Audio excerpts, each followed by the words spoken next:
ہم مسجد میں صبح شام دوپہر 5 وقت نماز کے بعد دعا مانگتے رہتے ہیں. اللہ مسلمانوں کے دشمنوں کا ستیاناش، یا اللہ کشمیر ہمارا ہو جائے، یا اللہ.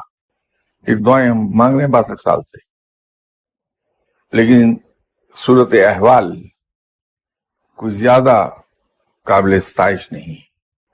وہی نمازی، وہی امام صاحب خشک سالی سے تنگ آ کے اور کسی کھلے میدان میں جا کے وہی نمازی، وہی امام صاحب نماز پڑھتے ہیں اور اللہ کے حضور ہاتھ اٹھا کے بارش کی دعا کرتے ہیں، تو 5-10 منٹ کے بعد بارش ہونا شروع ہو جاتی.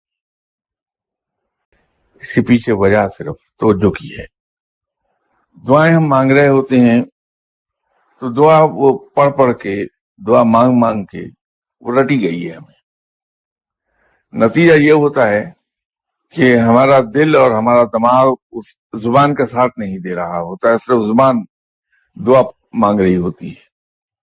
وہ ایک میکینیکل عمل ہو جاتا ہے، ٹیپ ریکارڈر چل رہا ہے. لیکن نماز استسقاء کے لیے ہر آدمی سنگل مائنڈڈ ہو کے گیا ہے.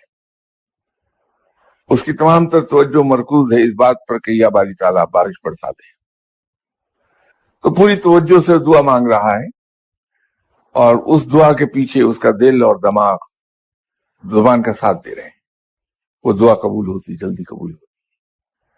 اسی طرح جب ہم سجدے میں گرے ہوئے ہوتے ہیں اور ہمارے دماغ کو میکسیمم آکسیجن اور میکسیمم بلڈ مل رہا ہوتا ہے، کیونکہ جتنا بلڈ ملے گا اتنی آکسیجن ملتی ہے، پھر اس کی نسبت سے اپنی توجہ مرکوز کریں رب کی طرف.